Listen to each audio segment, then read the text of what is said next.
What I'd like to do now is introduce two very, very important folks when it comes to NextGEN implementation. First seated to my left is, actually I have two bosses today. I have Captain Moak, and also I have Mr. Air from Alaska, so this is kind of unique for me. Lee Moak is a captain of the Airline Pilots Association International, which is the largest pilots union in the world. And seated to the left of Lee is Paul Rinaldi, the sixth president of the National Air Traffic Controllers Association. And you have your pamphlets there with full biographies. I don't really see the necessity to read the whole thing, and I welcome you to read the bios on everybody and just see the depth of experience and talent and leadership that we have at this event. One of the things that really strikes me, though, and the focus for this whole event is these two men here represent groups of doers. We're end users, we're implementers, we're executors, we're doers. And as you listen to their remarks and as we get into the panels, we're going to keep that focus throughout the day. So without further ado, I'd like to introduce Captain Moak.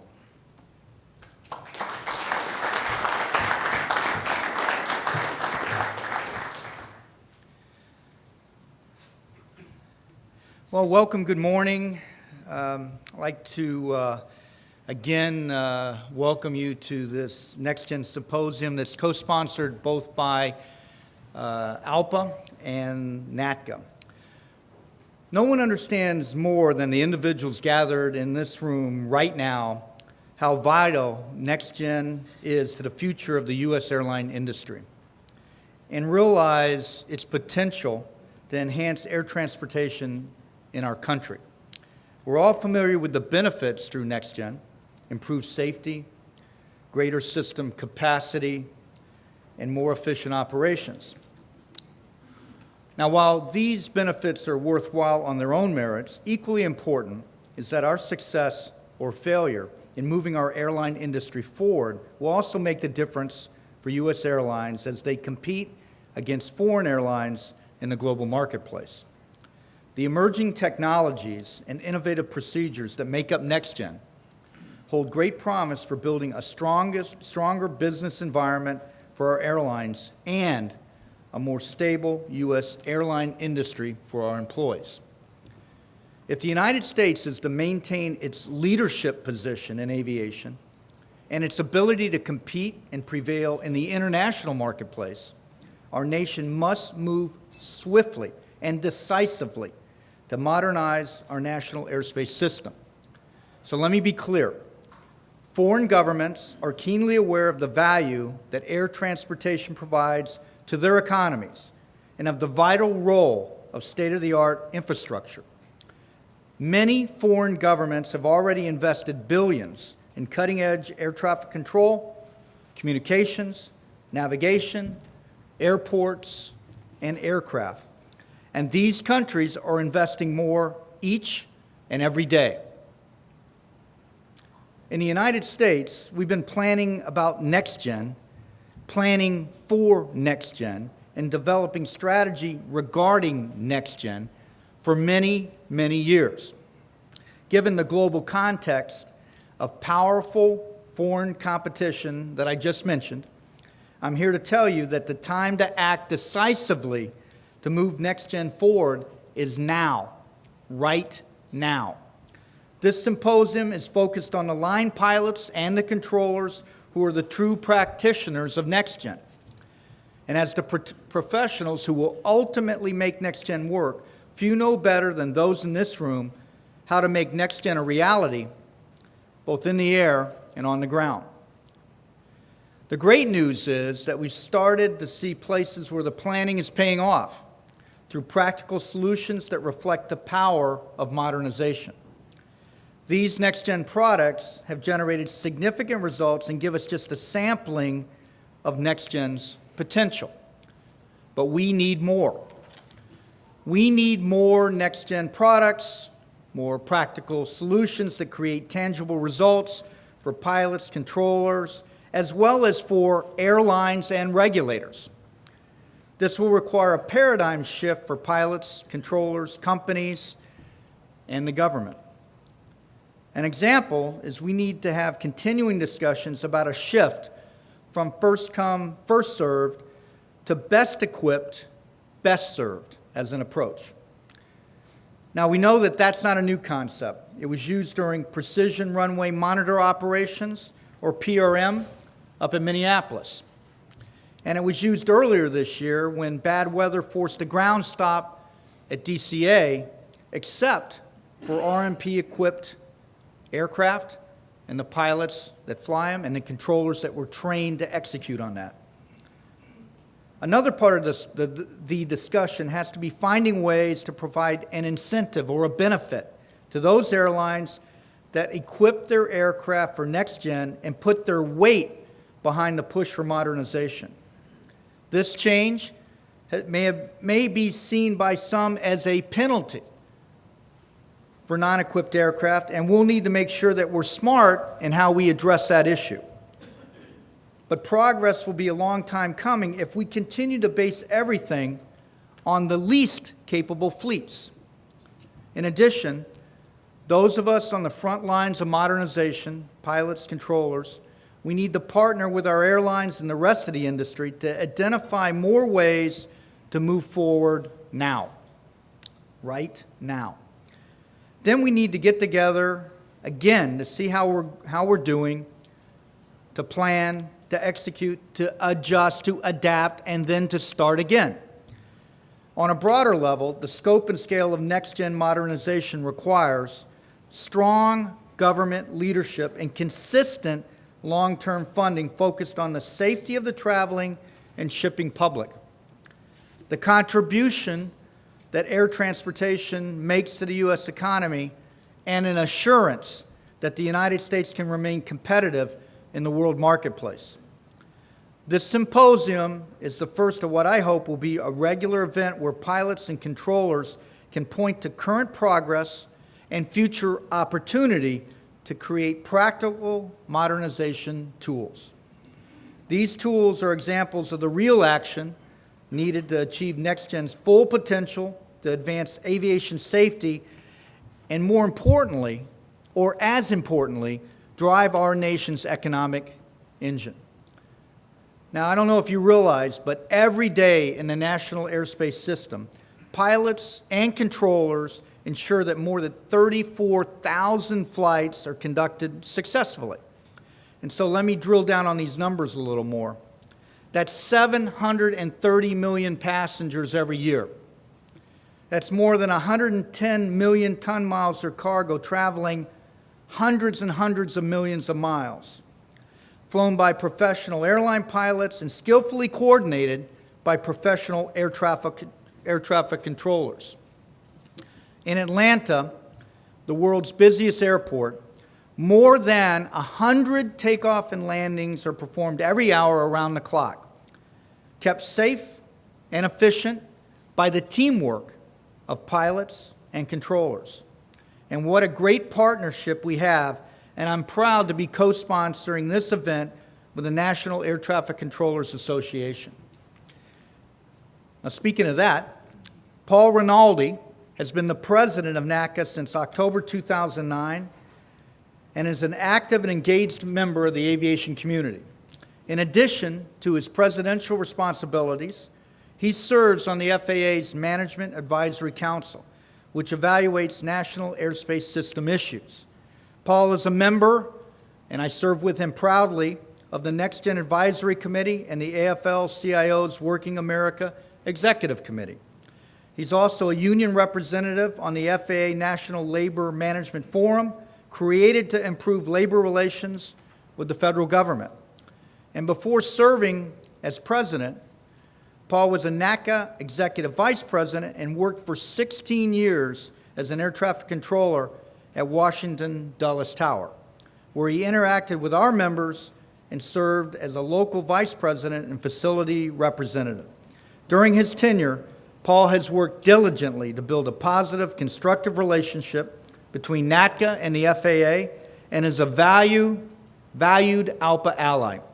Ladies and gentlemen, please join me in welcoming Paul Rinaldi.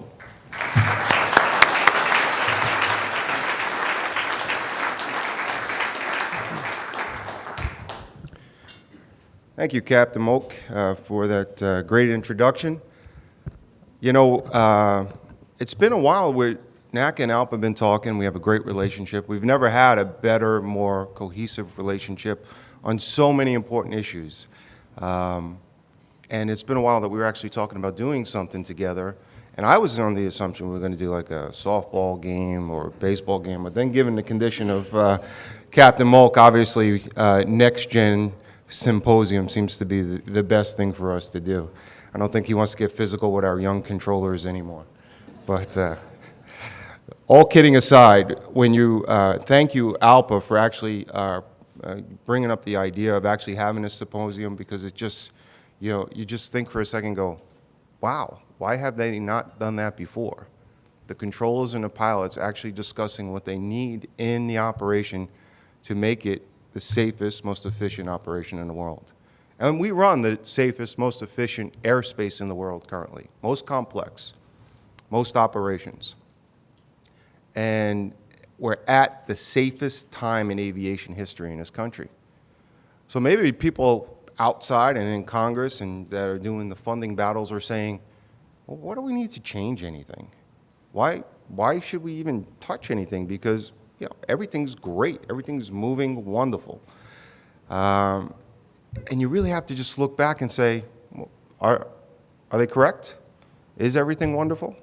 Or are we actually stretched to our limits and potential growth, and are we inhibiting the economic engine of this national airspace system? Currently, about $1.3 trillion contributed to the national airspace, from the national airspace system, the gross domestic product. Could we make it 1.6? Could we make it 2%? Or $2 trillion, I should say. So we really actually have to look at how do we enhance this system and make it grow for the future. Technology is forever changing, and one of the most frustrating things we as controllers here is, you know, when is NextGEN going to be implemented? Well, the truth of the matter is, parts of NextGEN are being implemented right now. You know, nobody wants to talk about ERAM as a NextGEN program. And we've gone a long road, and it's the modernization of the en routes, replacing the system that runs the national airspace system in our 20 en route centers across the country. It's a very important task. And everyone thinks, well, it's just a software upgrade. It's actually the biggest transformation and the biggest project that we have ever taken on. The FAA and NACA together, rolling up our sleeves and making this as successful as possible. And it's a wonderful success story from in 2009 when we weren't involved and the controllers weren't really a part of developing and testing and the human in the loops, to today when we are involved in every intimate detail and we're up and running in many facilities across the country, and we're moving towards the East Coast right now. But nobody wants to talk about that being NextGEN. And it's real frustrating. It's a multi-billion-dollar platform. It is probably the biggest transformation we have ever seen in the national airspace system. And it's, well, when's NextGEN going to happen? Well, brothers and sisters, ladies and gentlemen, NextGEN's happening now. Is it happening so fast that you're going to turn on a switch and boom, everything's going to be seamless in the national airspace system? No. But it's happening. And we have processes in place with the NextGEN Advisory Committee and the footprint that we got at a Task Force 5, and focusing on getting the framework implemented, which has to be the priority.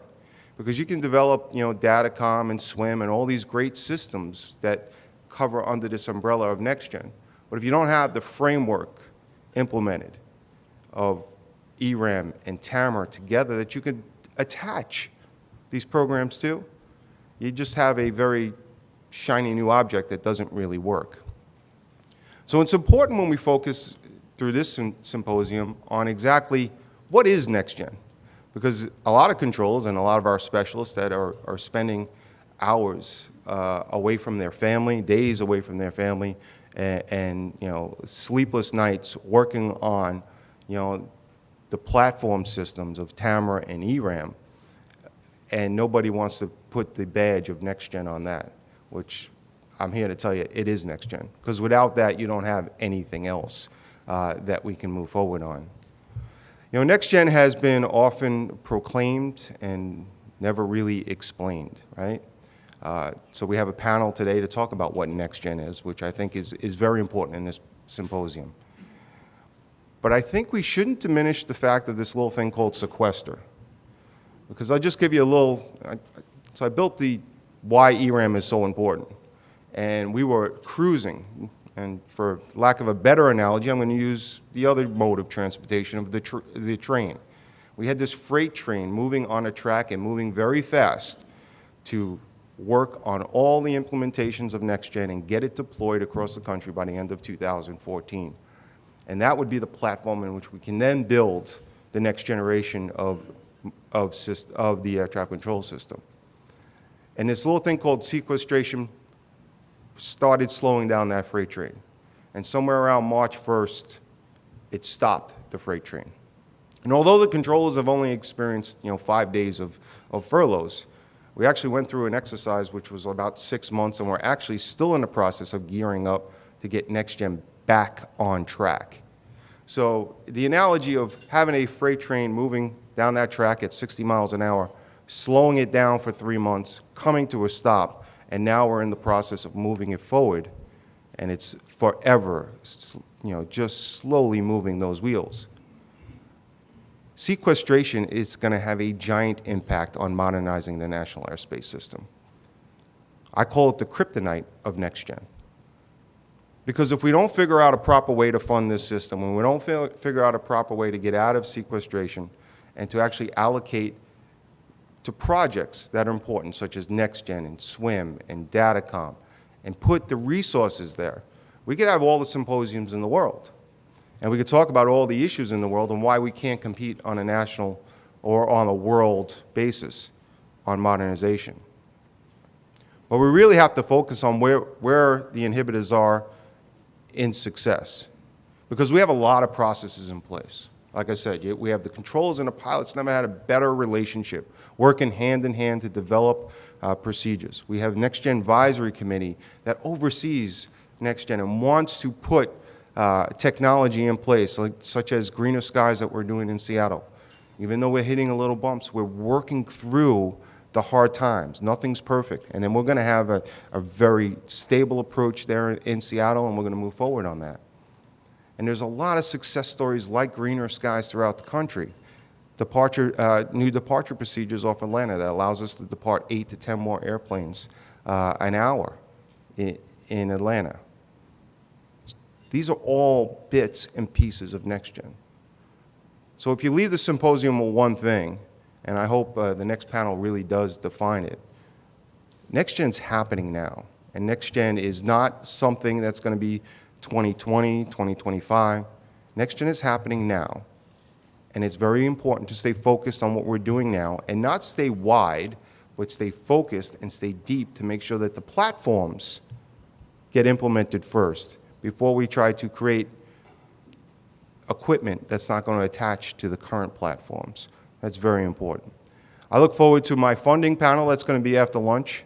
I know everybody's anxiously waiting for that panel. I've had about 6 people ask me what I'm going to say, and it's pretty simple.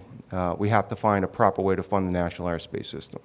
Over 10 million jobs, $1.3 trillion to this economy, and at the end of the day, we all love, adore, have prospered, and this country deserves to have the safest, most efficient system in the world, run with the most modern technology.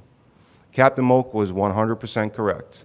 If we don't get our act together in this country and realize the value of the national airspace system and appropriately fund it, the international and the other countries that have their system together, they will take over our system bits and pieces at a time.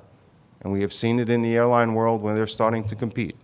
So hopefully this is the first of many, along with maybe a basketball game and a softball game. And that we actually leave this symposium with a direction as an aviation group to say, we're doing NextGen now. Let's not say it's never gonna happen, because we're actually doing it right now. But how do we do it more focused? How do we do it in this budget environment? And how do we make sure that we stay on the primary focus of getting the platforms fixed first before we spend a lot of money on procedures that just won't hook up to current platforms? So thank you. I look forward to this conference, and thank you for coming out today.